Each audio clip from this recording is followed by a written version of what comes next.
대체할 수 없는 압도적 스킨을 가진 뽀샵이 필요 없는 박근영 부장입니다. 반갑습니다. 데일리 힌트 시간이고요. 오늘은 7월 19일 금요일 방송입니다. 왜 갑자기 뽀샵이 필요 없는 압도적 스킨을 가진 박근영 부장이라고 말씀하시느냐? 자, 요 앞쪽에 뉴스룸에서 출연하셨던 기자분께서 너무 뽀여셔가지고 이 세 분 중에 한 분이 너무 뽀야니까 두 분의 뽀샵을 원하셨다 뭐 그런 방송을 좀 전에 하셨어요. 그래서 저는 뽀샵이 필요 없는 압도적 피부 가지고 있는 방송을 하고 있는 박근영입니다. 이렇게 소개를 한 겁니다.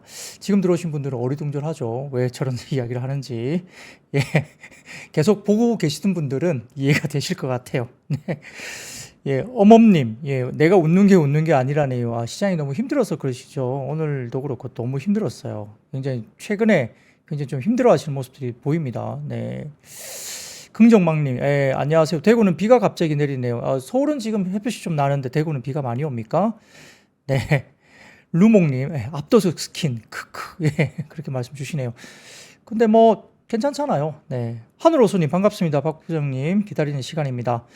박호이님, 와, 물광 피부, 은영 부장님, 물광 주사를 맞았으니까 물광 피부죠. 네. 물광 주사 맞았습니다. 한두 번 맞은 것 같아요.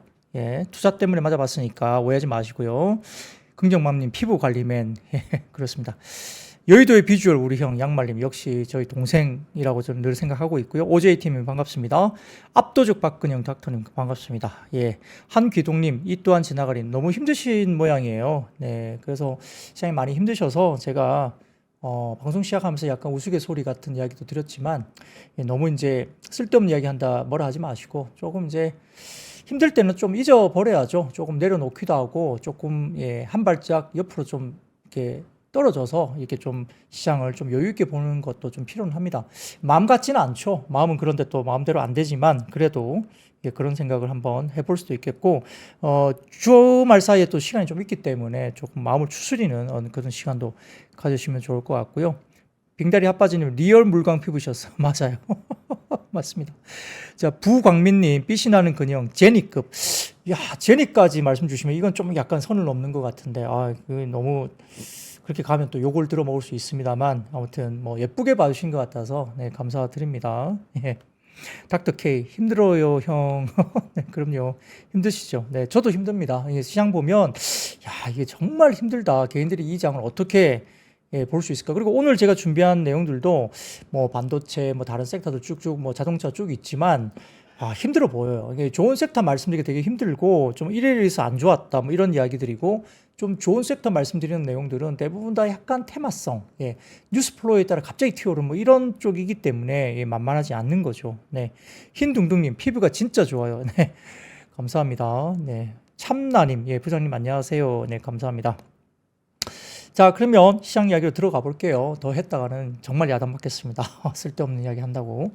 자, 코스피는 24포인트 정도 하락 출발 보였습니다. 딱 2,800포인트로 일단 코스피는 시작을 했는데요. 외국인들은 현선물 매도, 그리고 기관은 코스피 200 매도, 선물 매수로 출발을 보였습니다. 뭐 전반적으로 오늘 그렇게 마무리도 됐는데, 자, 미국 주식시장은 최근 강세였던 가치주와 중소형주 중심의 낙폭이 확대됐고요. 필라델피아 반도체 지수는 전일 0.5% 정도 반등을 줬습니다. 이것도 빠졌다가 살짝 올라온 거예요. 최근 배드 뉴스 이즈 배드 뉴스 국면으로 가고 있고 지표 악재가 오히려 조정 재료로 또 작용하는 모습이고요. 어제도 다우가 1.3%, 러셀 2000도 1.9% 빠지기도 했습니다. 시장이 별로 안 좋아서 오늘 아침에 이 선물 흐름들이 결국은 한국물 관련된 선물 흐름들이 1% 정도 빠져서 시작할 거다 예상은 됐었습니다. 변동성을 나타내는 빅스 지수는 최근 이틀 21% 급등하면서 지난 4월 24일 이후에 최고치를 기록하는 모습인데 제가 어제 방송에 빅스 모습 보여드렸죠. 바닥에서 반등세가 나오고 있고 완전히 바닥이라고 할 만큼 빅스가 치솟기에는 조금 더 상방이 열려있다. 빅스가 좀 더 열려있다 봤고 그래서 하방으로 시장이 조금 더 빠질 수도 있다는 말씀을 한번 드려본 적이 어제 있습니다. 코스피는 상승 동력이 부재한 가운데 아시아 주요 국가 동반 약세를 보였고요. 외국인들 기관 쌍끌이 매도세 코스피 쪽에서 나오면서 반도체, 자동차, 헬스케어, 대형주가 좀 부진한 모습을 보이기도 했습니다. 자, 코스피 밸류에이션 보면은 12개월 선행 PR은 9.62배까지 밀렸고 12개월 후행 PBR은 1배 정도라서 장긴 이도 평균선 아래쪽에 놓여있기 때문에 아주 뭐 오버슈팅이 나왔거나 극심하게 비싸거나 이런 모습은 아니죠.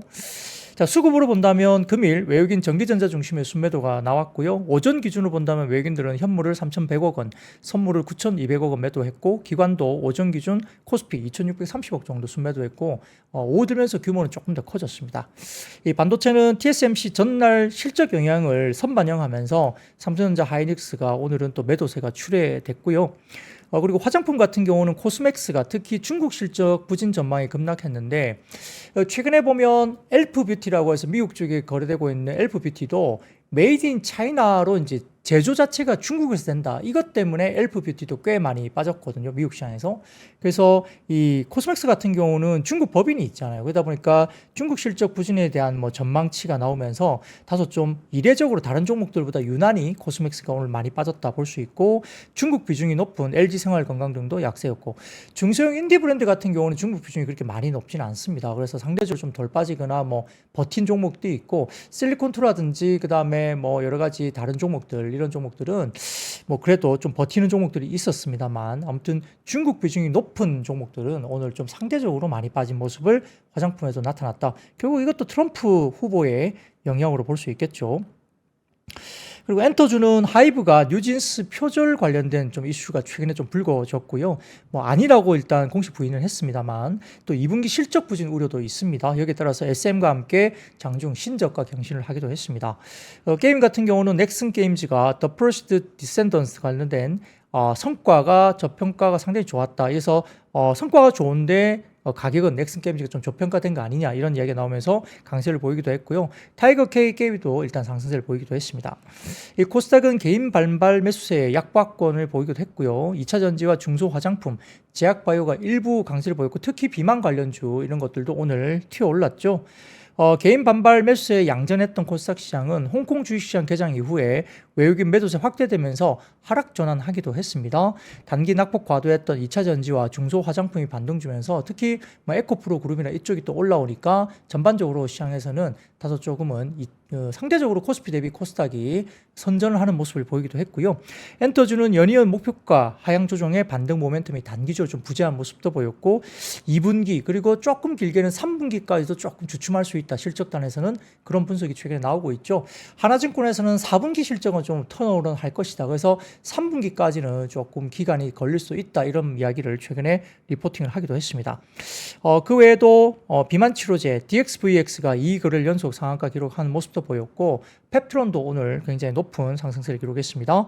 게임 같은 경우는 넥슨 게임즈가 신작 흥행에 호실적 기대감으로 강세를 보이기도 했고요.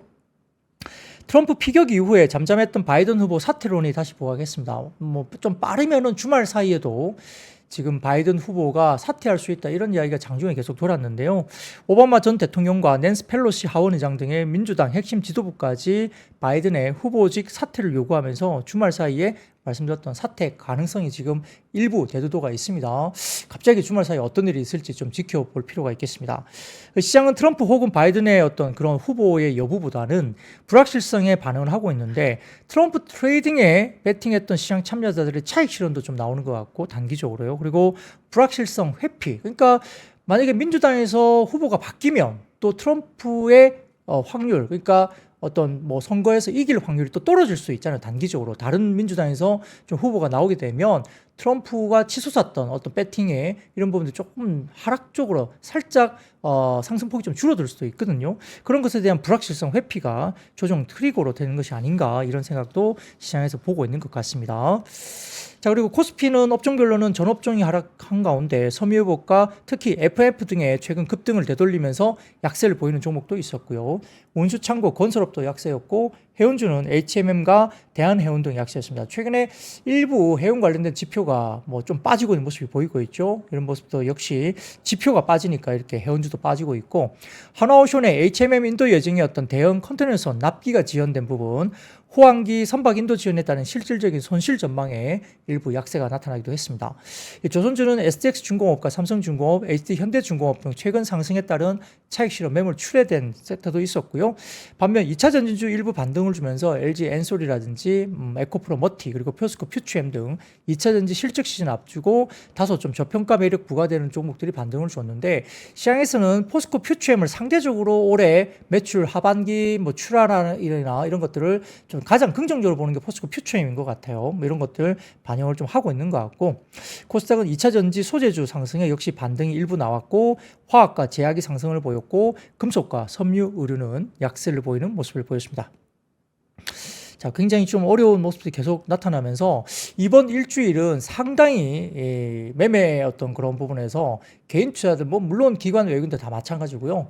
굉장히 어려웠던 한 주였다. 투자하기가 굉장히 어려웠고 너무 빠르게 왔다 갔다 하고 그다음에 트럼프 트레이드에 또 집중되면서 역시 굉장히 좀 뭔가 순환되는 어떤 종목별 섹터별로 굉장히 순환되는 모습 들쑥날쑥, 그리고 뭐 어떤 뉴스가 딱 나오면 또 거기에 반응하면서 올랐다 빠졌다 엄청나게 왔다 갔다 했기 때문에 또 시장 자체는 오르지는 못하고 대부분 또 빠지는 날이었고요. 그러니까 이번 주가 굉장히 높은 하드코어였다 이런 생각을 해봅니다.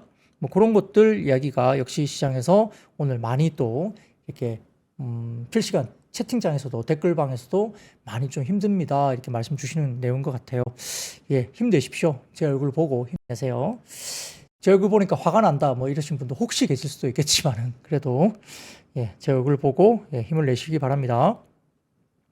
자, 그러면 첫 번째 매크로 지표 한번 보여드리겠습니다. 자, 첫 번째 매크로 보여드리면 미국 국채 수익률과 구리 금 비율인데, 자, 여기 보시면은 오렌지 색깔로 보이는 게 미국 국채 10년물 금리입니다. 치솟았다가 지금 4% 초반까지 빠졌죠. 그래서 이렇게 10년물 국채 금리가 좀 하향 안정화되고 있는 모습이고요.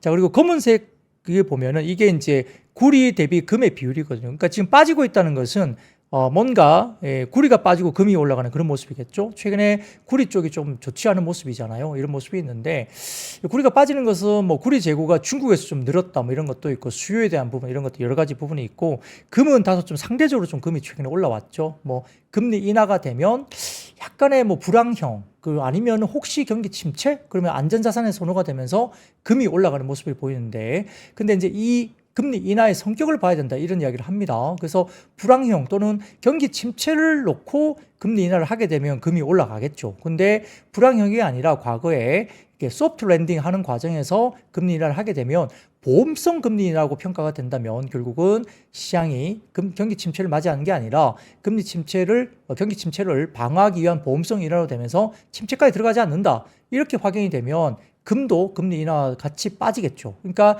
역시 이렇게 금리 인하와 이런 금의 성격은 역계 상관관계가 높긴 하지만 금리 인하의 성격이 어떠냐에 따라 또 금의 방향이 달라질 수 있다. 이거는 지난번에도 한번 말씀을 드려본 내용입니다. 자, 말씀 중에 자본주의 일림, 박 부장님 얼굴 보고 화가 나는 사람은 여기 방송 안 들어오면 됩니다. 화가 나셔도 들어오셔야죠. 그래서 방송은 방송대로 들으시고, 그래도 네 얼굴 보면 화가 난다. 그럼 화를 내세요. 얼굴 보시면서. 그래도 화를 내시면서 방송은 들으시면 됩니다. 네. 마치 녹화 방송 같은 라이브 방송. 재미는 없지만 시간 가는 줄 모르는 방송. 그게 박근영의 데일리 힌트 시간이죠. 네. 그렇게 진짜 봐주시면 될 것 같습니다. 다 들어오세요. 화가 나시는 분 아니면 좋아하시는 분 다 들어오세요. 좋습니다. 자, 그러면 그 다음 매크로 지표 하나 보여드리겠습니다. 매크로 지표 보여드리면 9월에 기준금리 인하 가능성인데요. 기대감이 9월 달에는 거의 93.6%로 거의 뭐 기정사실화 되는 분위기예요.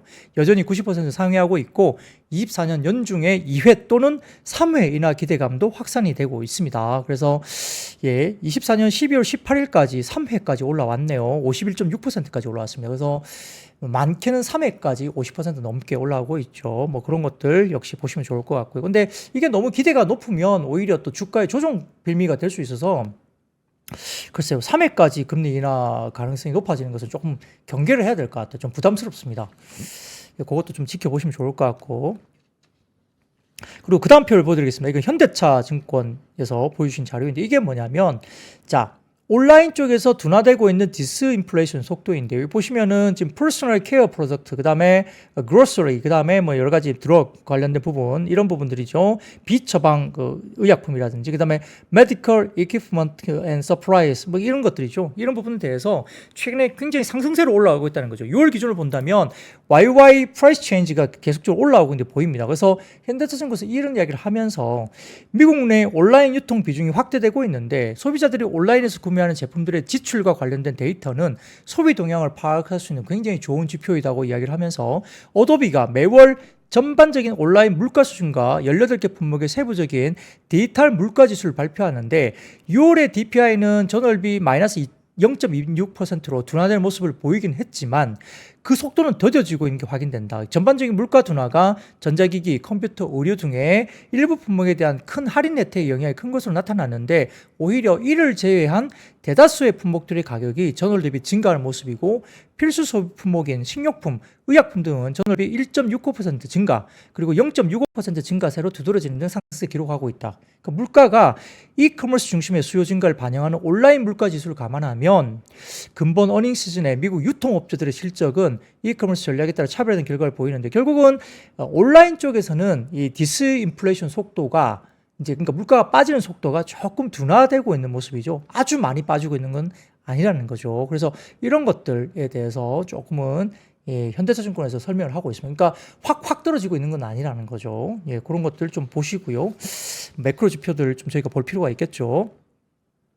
자, 그리고 그 다음 표를 보여드리면 이겁니다. 이 자료인데 이 자료가 뭐냐면 그 다음 자료는 주간 신규 실업수당 청구 건수입니다. weekly claim인데 이게 4주, 그러니까 4주의 무빙 에버리지를 보여주는 거거든요. 그러니까 회색 점선이 보이는 점점점점 오른쪽으로 가는 가로선이 있죠. 회색 점선이 현재 7월 16일 기준에 주간 신규 실업수당 청구 건수입니다. 이게 23만 4,750건이거든요. 이게 보면 코로나 이전 그리고 1970년대 초 그리고 1973년 이후로 가장 낮은 수준이죠. 주간 신규 실업수당 청구 건수가. 그래서 이런 것들도 글쎄, 뭐 경기가 너무 안 좋다 보기도 좀 애매하고 이렇게 실업수당 청구 건수가 이렇게 낮으면 뭐 경기가 아주 부러진 건 또 아니잖아요. 그러니까 이런 것들도 지표로서 저희가 꼭 보실 필요는 있겠습니다. 뭐 그런 부분들 말씀 좀 드리고요. 자, 그리고 그 다음 표를 보여드리겠습니다. 이거는 이제 메리츠 증권에서 이야기 나온 건데 오늘 주말 사이에 과연 바이든 후보가 사퇴를 할 것인가 아주 첨예한 아주 중요한 변수가 될 것 같아요. 주말 사이에. 자, 그런데 이 이야기를 하는 게 뭐냐면 과거에 메리츠 증권에서 이야기하기를 미국 대통령의 재선 포기 사례를 이제 이야기 들면서 트럼프가 공화당 전당대회를 통해서 대선 후보로 확정된 반면 8월 19일부터 22일까지 민주당 전당대회를 앞두고 바이든의 후보 유지 여부는 주말이 고비가 될 수도 있다라고 이제 평가를 했습니다. 그래서 20세기 이후에 현직 대통령이 재선 후보가 되지 못한 사례는 1952년과 1968년 두 번입니다. 두 번. 여기 보면. 근데 공통점은 임기 내에 전쟁이 발발했거나 아니면은 인플레이션이 현직 대통령의 재선 포기에 영향을 주었다. 이 두 가지 사례였다고 해요. 그래서 현직 대통령이 두 번의 사례에서 지금 하지 못했을 때 두 사례 중에 한 번은 제3 후보가 이제 새로운 후보가 됐고 한 번은 부통령이 차기 대선 후보로 임명이 됐었는데 제3 후보가 된 사례에서 둘 다 여당이 기존에 대통령이 있던 여당이 다 패배했다는 겁니다. 그래서 제3 후보가 된 사례에서 압도적인 격차로 여당의 패배 또는 부통령의 후보인 경우에도 여당이 패배했다. 그러니까 뒤집지 못했다는 거죠. 두 번의 사례에서는 대선 후보가 바뀌었음에도 불구하고 뒤집지 못한 사례가 있었다 이렇게 보는 겁니다. 그래서 여전히 이 트럼프 후보의 뭐 당선 가능성이 좀 역사적으로 봤을 때 이렇게 후보가 바뀐다고 해서 그걸 뒤집지 못했다는 사례가 두 번 정도 있었다 이렇게 이야기를 하고 있는 것 같습니다. 어떻게 될지 모르겠습니다. 이번 사례는 뭐 역사적으로 그랬다고 해서 이번이 똑같이 되리는 법은 없잖아요. 하지만 사실은 좀 이렇게 뭐 어떤 그런 게 좀 임팩트가 여전히 좀 뺏긴 거죠. 트럼프에 대한 임팩트가 워낙 강하게 나타났기 때문에 좀 아젠다를 분명히 뺏긴 건 맞다. 더군다나 바이든 대통령이 지금 뭐 코로나 확진까지 되면서 완전히 그냥 좀 유세도 제대로 못하게 되고 그러니까 여전히 너무 안 좋습니다. 뭐 그렇기 때문에 좀 확실히 아젠다 좀 뺏긴 것이 아니냐 뭐 이런 이야기를 좀 하고 있는 것 같아요. 모르겠습니다. 근데 선거는 아무도 몰라요. 끝나봐야 아는 거니까 그런 것들도 좀 보시면 좋을 것 같고요. 자, 그러면 이제 섹터로 한번 넘어가 볼까요?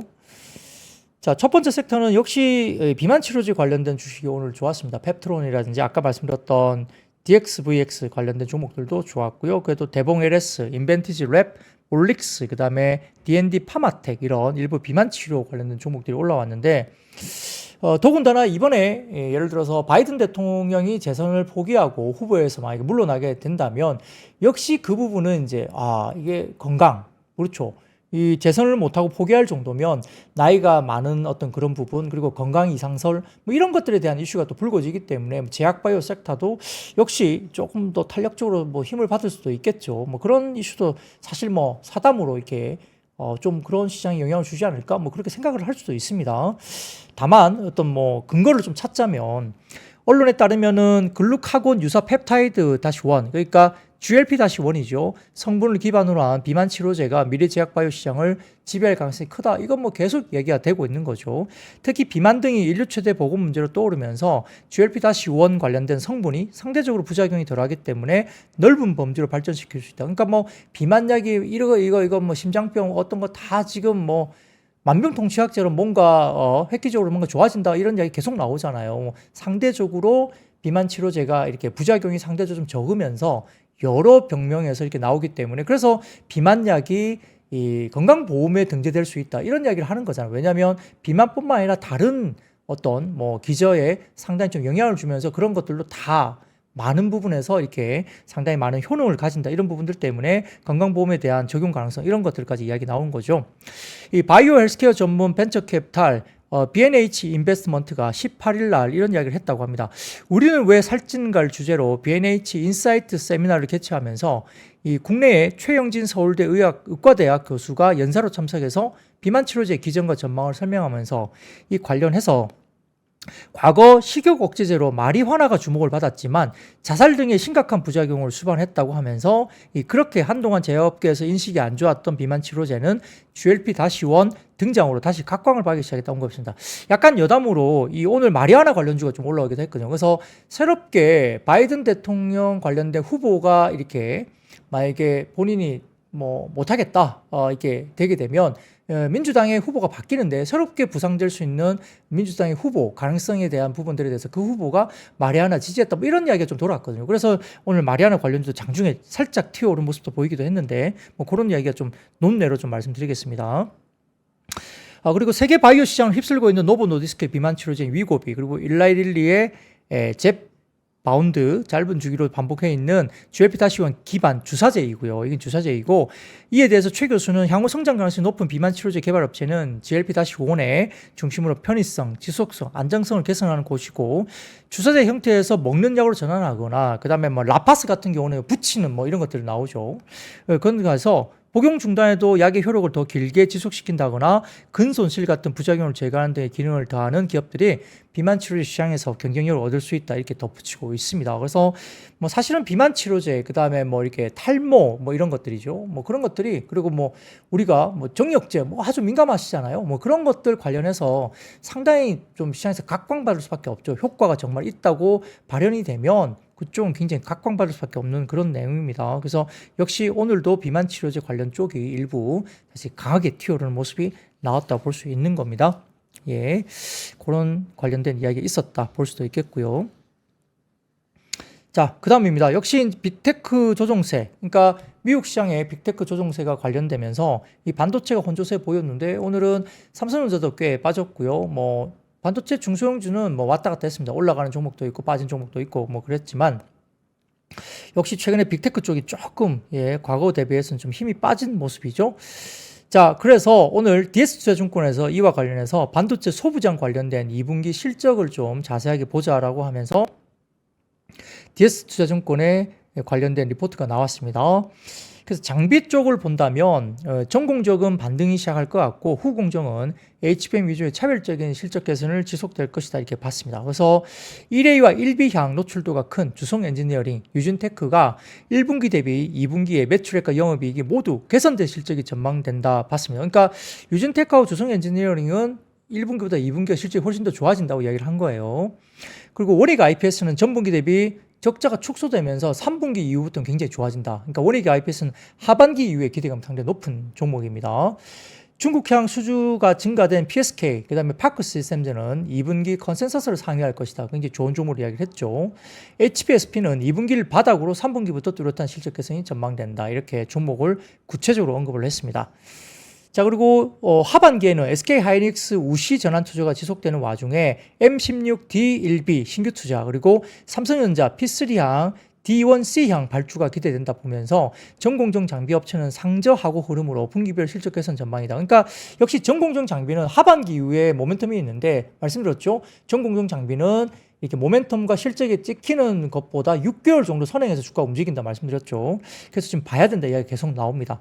첫 번째 사진 좀 띄워드리면 메모리 3사 전공정 장비 납품 타임라인 추정입니다. 전환 투자 포함입니다. 그래서 D램과 낸드 쪽에 보면 이렇게 올해 상반기, 그리고 올해 하반기, 내년 상반기, 내년 하반기 이렇게 쭉쭉쭉 전환 관련된 공정이 D램 쪽에서 분포되어 있죠. 이렇게 보이시고 D램 쪽에 전환 투자가 굉장히 많습니다. 그리고 낸드도 일부 조금은 내년 상반기 정도까지는 낸드 투자 변환이 있는데, 자, 이런 것들 관련해서 좀 보시면 좋을 것 같아요. 그래서 이런 전공정 납품 타임라인이 있기 때문에 집중되고 있죠. 올해 하반기도 그렇고 내년 상반기 하반기 되고 있기 때문에 역시 전공정 장비 투자 관련해서 지금 계속 이슈가 리포팅이 되고 있습니다.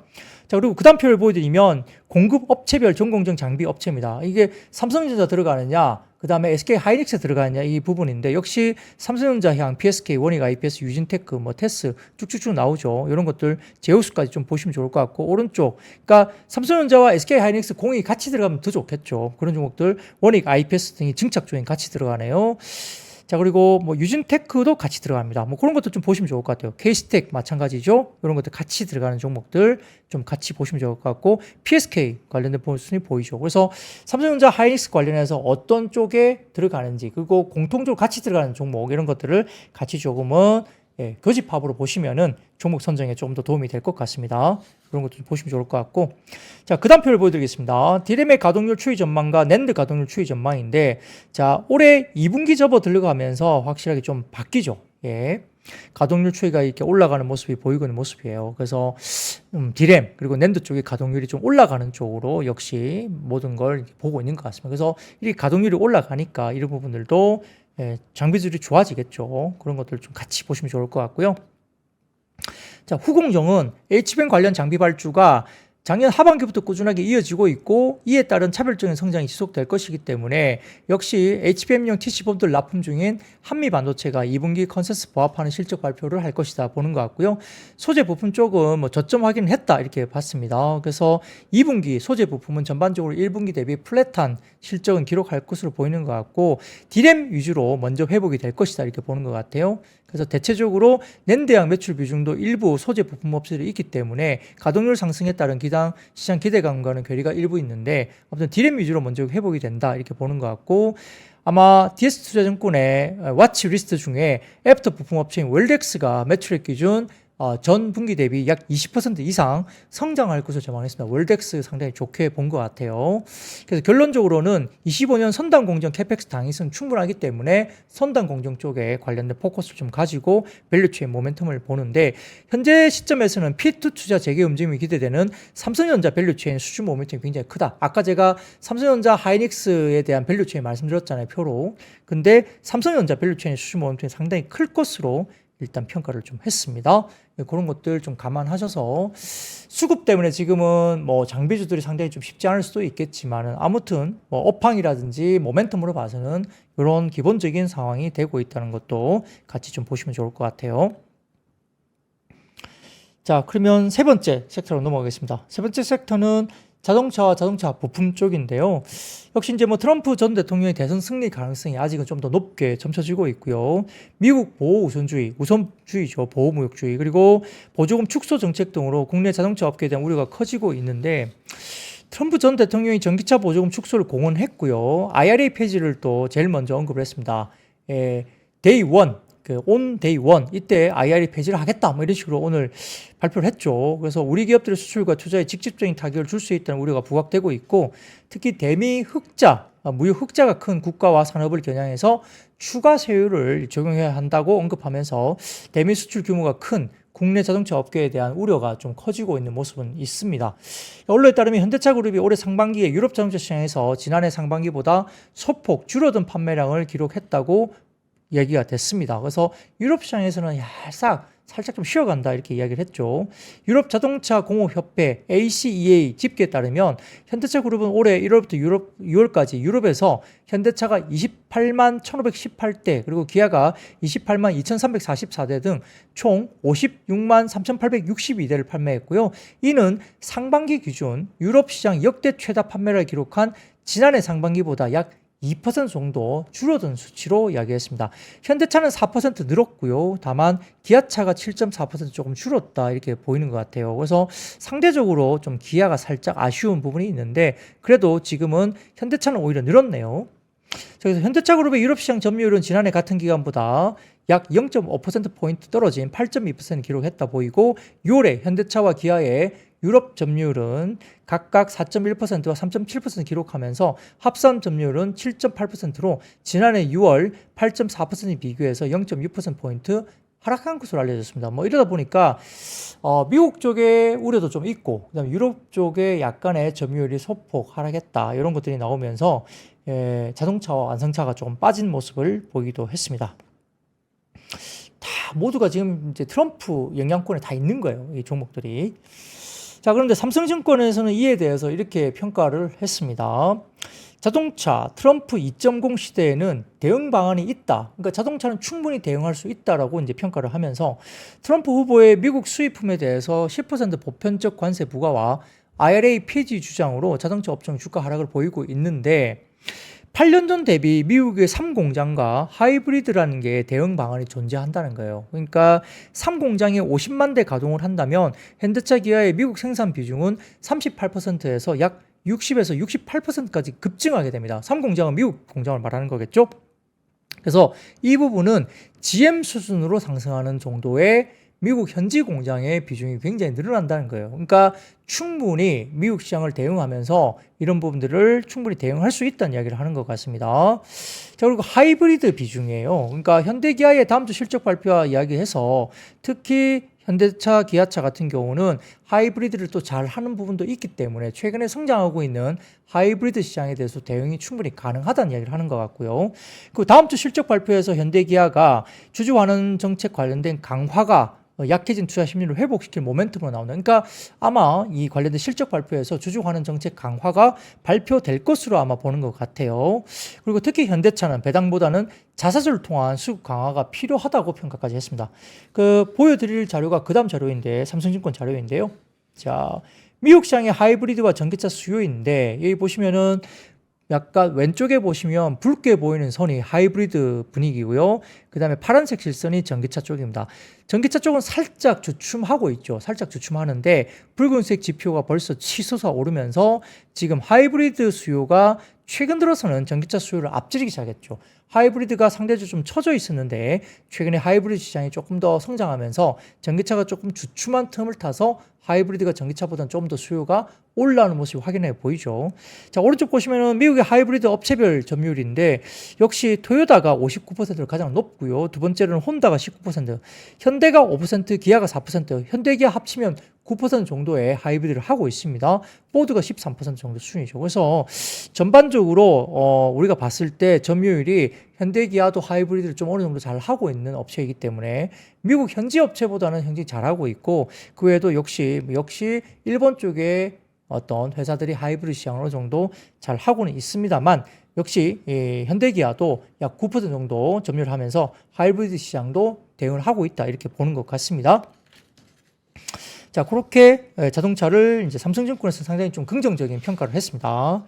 많이 빠지고 있지만 긍정적으로 보자 이야기를 하고 있는 것 같고 거기에 대해서 하나증권에서는 자동차 관련해서 트럼프가 만약에 재선을 하게 된다면이라는 리포트를 썼습니다. 하나증권에서. 그래서 한국 업체들은 불리한 구도에서 새로운 시장 환경에 적응을 해야 된다고 이야기를 했죠. 그래서 그런 이야기를 쭉 쓰면서 예단할 수 없지만 한국 업체에게 약간 불리한 구도를 만들 수 있다는 거죠. 수입 관세 인상 그리고 친환경차 지원 축소 이런 것들인데 한국 완성차들이 미국 점유율이 트럼프 1기 당시에도 7.2%에서 트럼프 재임 기간 1기에도 7.2%에서 퇴임 시 8.3%로 역시 올라왔다는 거죠. 그러니까 트럼프 재임 기간의 1기 때도 한국의 자동차들은 잘했다는 거예요. 상당히 좋았던 점유율이 있고 그때 당시에도 최고 점유율은 9.3%까지 올라갔다는 겁니다. 1기 당시 7.2% 수준에서 맥스 9.3%까지 올린 적이 있다는 거죠. 역시 괜찮았다는 거예요. 그래서 구체적인 영향 분석을 보면 수익 관세 인상은 역시 일정 부분 트럼프의 인식대로 차량 가격의 상승을 억제할 정책까지 더해지면 부담이 좀 가중될 수는 있다라고 평가를 했고요.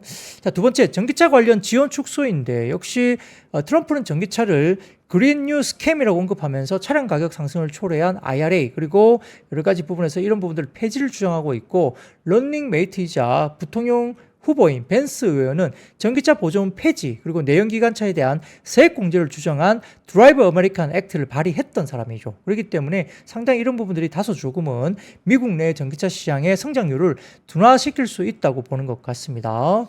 그런 부분이 조금 일정 부분 이야기가 되고 있는데 역시 트럼프가 바이 아메리칸 인센티브로 대체하는 과정에서 현지 생산 비중이 확대로 만회될 수 있다고 보는 거예요. 아까 삼성증권에서도 역시 3공장 이야기되면 미국 현지 공장이 돌아가게 되면 30%대의 미국 현지의 공장 매출이 60% 이상 늘어나는 거죠. 뭐 그렇게 되니까 대응은 가능할 수도 있다는 거고 그리고 하이브리드차 같은 혼료 생산을 통해서 중단기 대응 여력도 충분하다고 하나증권에서도 현대기아에 대해서 평가를 했습니다.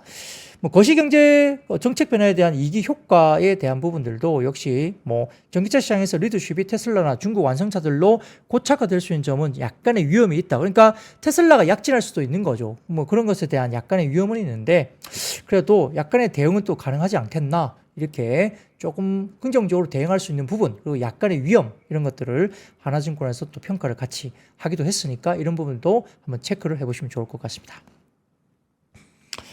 자, 그러면 다음 섹터로 넘어가겠습니다. 다음 섹터는 역시 바이든 대통령 대선 후보 사퇴 가능성에 일부 관련된 뭐 주들이 좀 올랐는데 그와 관련해서 역시 풍력과 태양광 에너지 관련 쪽이 좀 올라오기도 했습니다.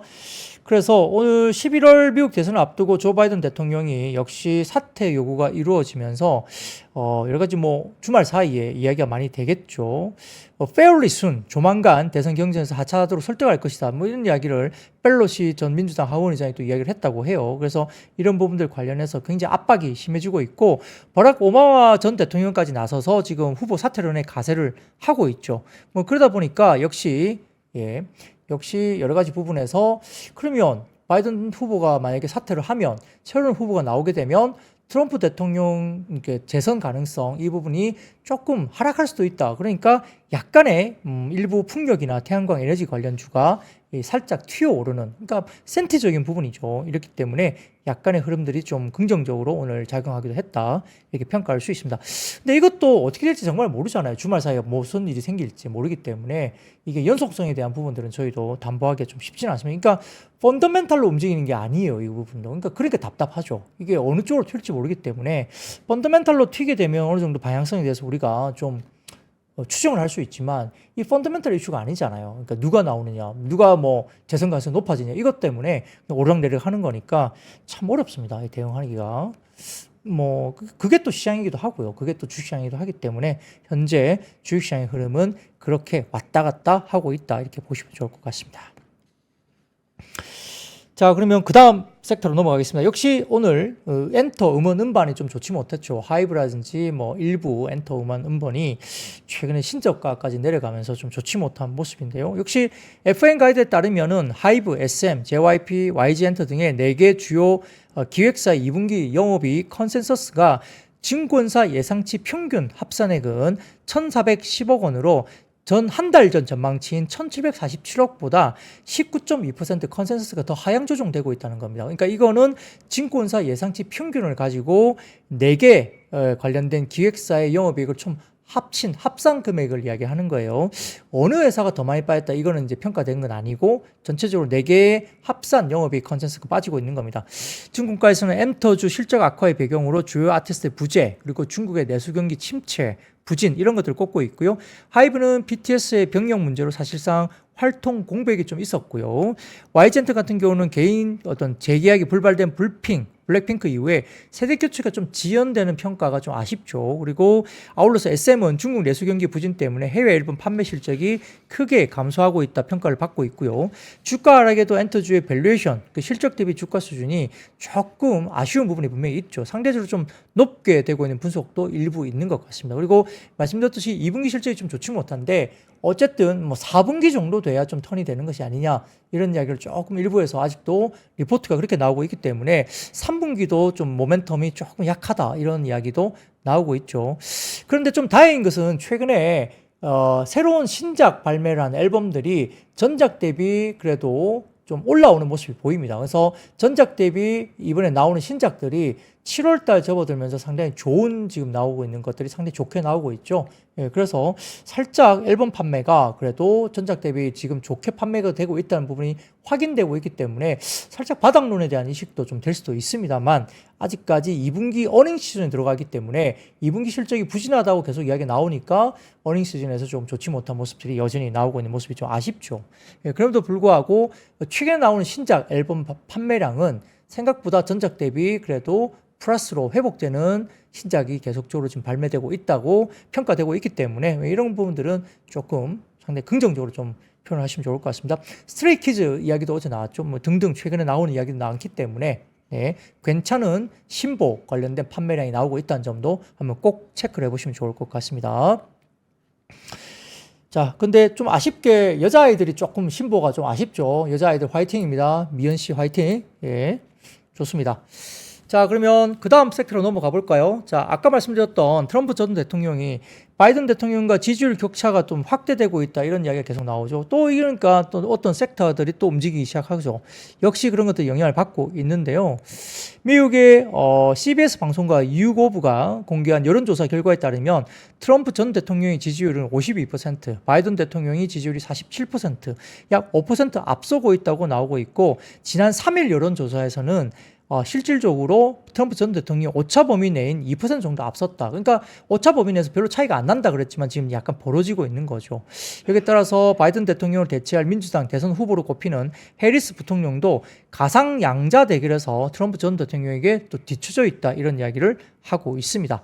트럼프 전 대통령의 지지율이 51%, 해리스 부통령은 역시 48% 찍게 됐기 때문에 한 3%포인트, 그러니까 오차 범위 내에 줄어들지 모르겠습니다만 살짝 그래도 트럼프 전 대통령이 앞서고 있는 거죠. 그런 부분들 역시 좀 지켜보시면 좋을 것 같고요. 예, 한편 그 트럼프 전 대통령의 외교 책사로 불리는 리처드 그레넬 전 독일 대사가 트럼프 재집권 시 한국 등 동맹국의 방위 분담을 요구하는 기조가 계속될 것이라고 밝혔죠. 이게 대만하고 오버랩되잖아요. 그래서 대만이 역시 국방비를 이번에 올리겠다고 오늘 발표를 했거든요. 왜냐하면 트럼프 전 대통령이 대만을 딱 찍어서 이야기했잖아요. 자, 반도체 자 훔쳐간다. 반도체 관련해서 이슈를 이야기했고 지금 대만은 잘 사는 나라다. 그렇기 때문에 방위 분담해야 된다. 뭐 이런 이야기 계속 하잖아요. 그러니까 국방비 늘리겠다. 오늘 대만에서 발표를 했거든요. 그러니까 이게 역시 한국도 비슷한 기조로 갈 수도 있다는 거고요. 그래서 여러 가지 부분에서 좀 부담스러운 부분이 있습니다. 그래서 트럼프 전 대통령이 집권할 경우에는 북한 등의 여러 적성 국가와도 정상회의를 다시 추진할 수도 있다. 그러니까 이제 또 남북 경협 관련된 테마들이 또 움직일 수 있는 거죠. 그래서 오늘 트럼프 대통령이 이렇게 이야기했잖아요. 김정은 위원장이 나를 굉장히 그리워할 거야. 이런 이야기를 오늘 공식 성상에서도 이야기를 했습니다. 그래서 김정은 북한 국무위원장과 대화한 점을 예로 들면서 이렇게 누가 그 나라 정상인지는 트럼프에게 중요하지 않다.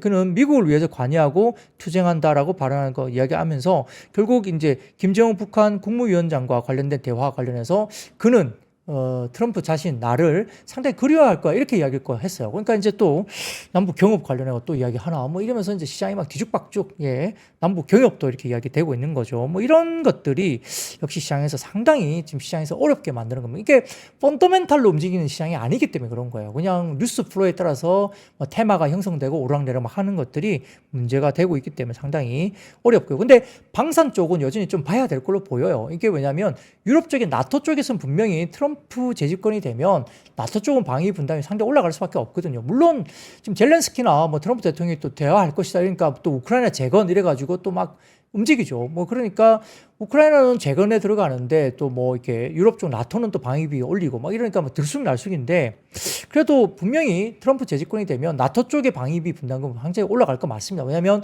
GDP 대비 2%는 분명히 방위비를 써라는 공고가 있는데 나토에서 그걸 지키지 않는 대부분의 나라들이 대부분이거든요. 그러니까 나토 쪽의 유럽 국가들은 방위비를 많이 올릴 수밖에 없고 역시 방위 관련된 국방 관련된 부분에서는 방산업체가 국내 업체들이 역시 가성비를 무기로 역시나 유럽 쪽에 많은 어떤 계약을 할 수 있다는 점이 열린다는 점에서 방산업종들은 또 지켜볼 필요가 있다라고 또 생각도 될 수 있습니다. 그런 것들 좀 보시면 좋을 것 같습니다. 자, 그래서 오늘 남북 경협 테마주도 일단 올랐다. 아까 말씀 좀 드렸고요. 자, 그리고 마지막은 역시 글로벌 공급 과잉에 따른 업황 악화 전망 때문에 석유화학이 역시 하락을 했는데 일부 언론에 따르면 공급 과잉 때문에 석유화학 업종의 위기의식이 증폭되고 있다 이야기됐습니다. 그래서 역시나 이게 왜 그런 거 아니? 최근에 공급 과잉이 되는 것이 뭐냐면 역시 이제 중동 국가들이 이런 조만간 석유 수요가 정점을 찍는 이른바 피크 오일에 도달하고 있고 이렇게 오일을 그러니까 유가 석유를 하고 있는 회사들이 갑자기 화학 분야로 사업 영역을 확대하는 거죠. 그러니까 글로벌 공급에 대해서 여러 가지 부분에서 사업에 대한 어떤 개선이 쉽지 않다. 공급이 과잉될 수 있다는 거죠. 그래서 중동 국가들도 지금 석유 수요가 정점을 찍는다. 그리고 다량의 석유를 많이 이제 공급하면서 유가를 내리겠다고 트럼프 지금 후보가 말을 하고 있죠. 인플레이션 잡겠다 이렇게 이야기 나서다 보니까 석유 수요 공급이 엄청나게 공급이 좀 많이 늘어나겠네 이런 이야기를 할 수 있는 거죠. 더군다나 그러다 보니까 중동의 국가들이 조만간 석유 화학 분야로 사업 영역 확대하니까 화학 분야에서도 공급이 많이 늘어나요. 그러니까 이런 부분에 대해서 글로벌 공급 과잉에 대한 우려가 생길 수밖에 없습니다. 그래서 석유화학 관련된 종목들이 최근에 상당히 좀 어려운 모습이 보이고 있고요. 그리고 나이스 신용평가에 따르면 국내 석유화학 기업 14곳 가운데 올해 상반기에 시용 등급 또는 등급 전망이 하향 조정된 기업은 7곳까지 나왔다는 겁니다. 여기에 따라서 약간의 또 센티가 좀 좋지 못하다는 점에서 일부 석유화학 관련된 종목들도 조정을 받았다. 이렇게 말씀드릴 수 있겠습니다. 자, 이렇게 오늘 말씀드릴 종목들은 여기까지 준비했고요. 오늘 조금 더 평소보다 길게 했죠. 아시다시피 오늘 금요일은 제가 KBS 방송이 없어서 평소보다는 조금 더 몇 분 더 방송을 드렸습니다. 주말 사이에 머리를 좀 비우시고 좀 편안한 마음으로 심신을 좀 달래시고 일주일 동안 어려웠던 시장을 조금 더 이렇게 회복을 하시는 그런 주말이 되셨으면 좋겠고 주말 사이에 꼭 한 번 더 제가 올려드린 방송을 한 번 더 보시면서 제 얼굴 보시면서 화를 내실지 모르겠지만 좀 이렇게 심적으로 좀 이렇게 치유하는 그런 주말 보내시면서 제 방송 한 번 더 복귀 한번 해보십시오. 자, 여러분 준비한 방송은 여기까지입니다. 오늘 잘 쉬시고요. 여러분 아시죠? I see you. 박근영, 이선영, 사경인, 염승환 투자 마스터들의 세심한 케어로 건강한 투자 습관을 만드세요. 3프로 멤버십 3프로 앱에서 확인하세요.